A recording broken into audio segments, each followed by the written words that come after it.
स्वागत है। आज हम एक छोटी सी पर बहुत असरदार कहानी पर बात करेंगे। ये हमें मिली है आरव की उड़ान हार से जीत तक से। और इसकी शुरुआत ही एक बड़ी गहरी बात से होती है। कभी कभी जिंदगी हमें गिराती है, लेकिन याद रखो, उड़ान हमेशा गिरने के बाद ही शुरू होती है। तो आज का हमारा मकसद है इसी कहानी के मूल संदेश को समझना। हार ना मानना, खुद पर यकीन रखना। ये ताकत असल में दिखती कैसी है? चलिए इस कहानी को थोड़ा खोल कर देखते हैं। तो ये कहानी है आरव नाम के एक लड़के की। स्कूल में था और पढ़ाई में काफी पीछे था। हालत ऐसी थी कि स्रोत बताता है उसके शिक्षक भी वो उसे लगभग नाउम्मीद कर चुके थे। यहां तक कह दिया था तो कुछ नहीं कर सकता। सोचिए जरा। हाँ, ये सुनना किसी भी बच्चे के लिए बहुत मुश्किल होता है।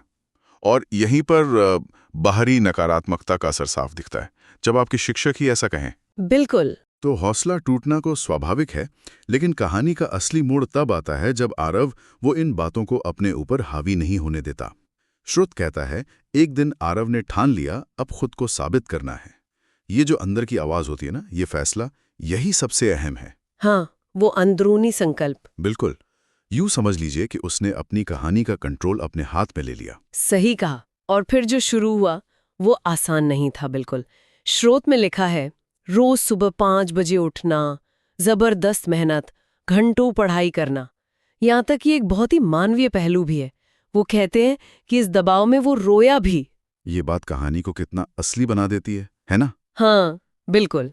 वो जो रोने वाली बात है वो दिखाती है कि यह सफर कितना मुश्किल था, कितना अकेलापन महसूस हुआ होगा शायद।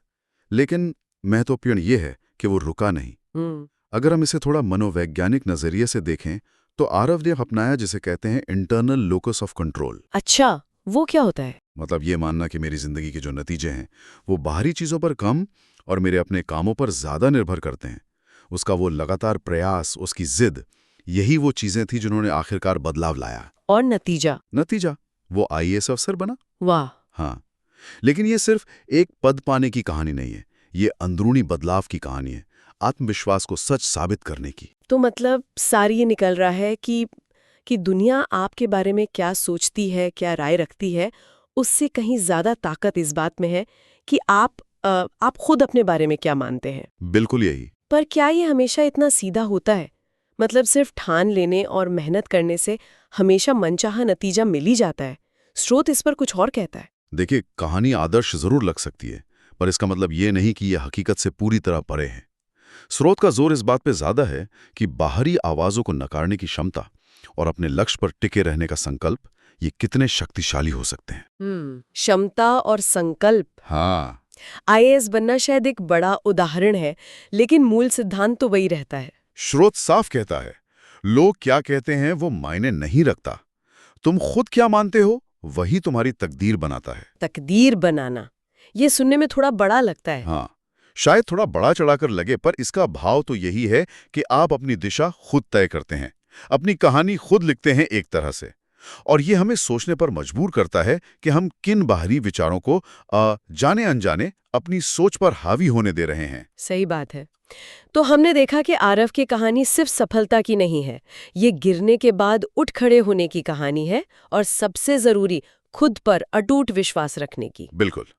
आज की इस चर्चा का निचोड़ सार यही है, आपकी क्षमता या आपकी मंजिल वो दूसरों की राय से तय नहीं होती, वो तय होती है आपके अपने विश्वास से, आपके संकल्प से और आपकी लगातार कोशिशों से। बाहरी शोर तो हमेशा रहेगा, चुनना हमें है कि सुनना किसे है, अंदर की आवाज को या बाहर के शोर को। बहुत खूब कहा।